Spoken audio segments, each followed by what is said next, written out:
Good morning students, this is chapter 36 of English second past continuous tense.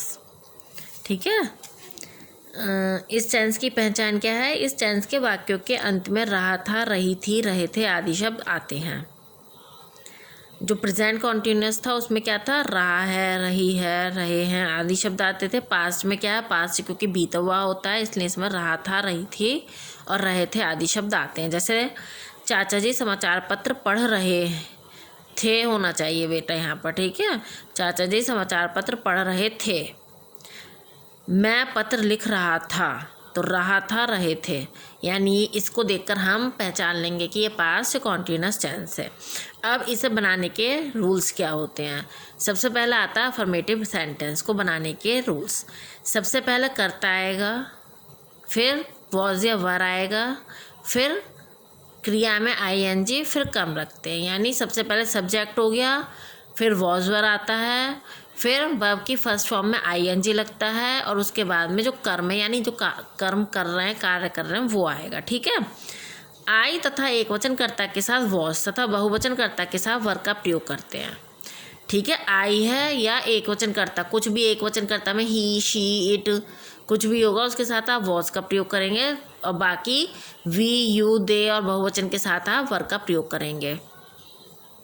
अब example देखिए, घोड़ा घास खा रहा था, तो घोड़े की क्या होती है? हॉर्स, तो द हॉर्स, हॉर्स के साथ आएगा वॉज। खाने की होती है ईट, ठीक है, ईट में आईएनजी लग जाएगा। और घास की होती है ग्रास, तो the horse was eating grass. लड़कियां कमरे में पढ़ रही थीं, लड़कियां द गर्ल्स, अब बहुत सारी गर्ल्स हैं तो वर आएगा। द गर्ल्स वर रीडिंग, पढ़ने की होती है रीड और रीड में लग गया I N G, reading. In the room, क्योंकि कमरे में है, में के लिए आता है in the room. The girls were reading in the room, ठीक है। अब हम इसके आते हैं नेगेटिव सेंटेंसेस पर। नेगेटिव में क्या होता है? नेगेटिव में केवल नॉट लग जाता है क्योंकि उसमें नहीं का यूज़ होता है ना। तो हम नॉट किसके बाद लगाएंगे? वॉज या वर के बाद हम नॉट लगाएंगे। एग्जाम्पल देखते हैं, घोड़ा घास नहीं खा रहा था, तो द हॉर्स वॉज और नहीं की आएगी वॉज के बाद नॉट, तो the horse was not eating grass.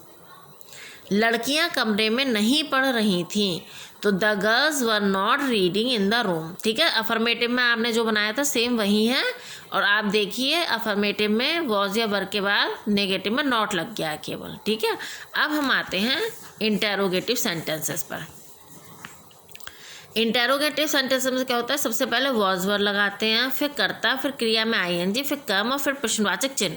प्रश्नवाचक चिन्ह भी लगाते हैं ना, कुछ बच्चे क्या होते हैं वो प्रश्नवाचक चिन्ह नहीं लगाते, वह फुल स्टॉप लगा देते हैं, लेकिन प्रश्नवाचक चिन्ह जो है लगाना चाहिए। तो इसमें क्या होते हैं, ये जो है ना दो तरह के होते हैं, एक तो जिसमें क्या शुरू में आता है और एक जिसमें प्रश्नवाचक जो शब्द होते हैं वो बीच में आते हैं, जैसे कहाँ, कैसे, ठीक है। तो जिसमें क्या शुरू में आता है उसमें तो वॉज वर पहले आ जाता है सबसे पहले। जैसा आप सेंटेंस बना रहे हो सेम आपने वो बनाया अफर्मेटिव और उसका वॉज उठा के आप सबसे पहले रख देंगे। दूसरा, अगर कोई प्रश्नवाचक शब्द है जैसे कब, क्यों, कैसे, तो इनकी स्पेलिंग और सबसे पहले आ जाएगी, बाकी सेंटेंस आपका वैसा ही रहेगा। क्या मीना गाना गा रही थी, तो मीना के साथ हम क्या लगाएंगे? वॉज। आप इसे ये समझ लीजिए, इस ऐसे बना लीजिए, मीना गाना गा रही थी, तो Meena was singing uh song. अब वॉज को उठा के पहले रख दो, was Meena singing uh song और क्वेश्चन मार्क लगा दिया, ठीक है। तो ये आपका चैप्टर 36 हो गया। अब हम आते हैं आपके चैप्टर 37 पर।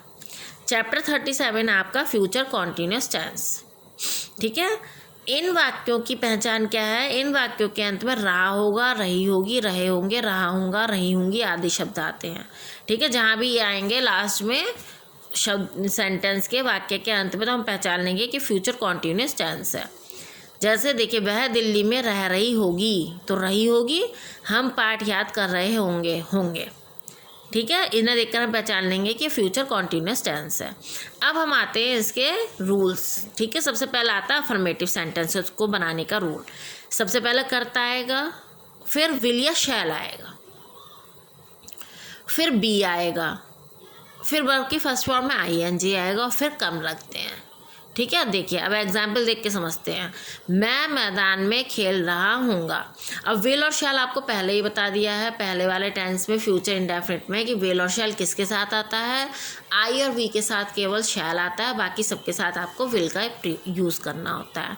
तो अब देखिए मैं मैदान में खेल रहा हूँगा, मैं यानी आई के साथ आपको पता है शैल लग जाएगा, तो आई शैल बी दोनों के साथ लगेगा। बिल अगर किसी का विल आ रहा है विल बी, शैल आ रहा है तो शैल बी, तो आई शैल बी, और बाकी बन जाएगा प्लेइंग इन द फील्ड। वह हिंदी पढ़ रहा होगा, तो वह यानी ही के साथ आएगा will, he will be reading Hindi. ठीक है बेटा, समझ में आया। अब आते हैं हम इसके नेगेटिव में।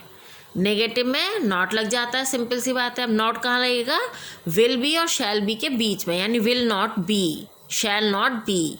ठीक है, तो देखिए सबसे पहले कर्ता, फिर विल शैल, फिर प्लस नॉट बी, प्लस क्रिया में ING, प्लस कर्म रखते हैं।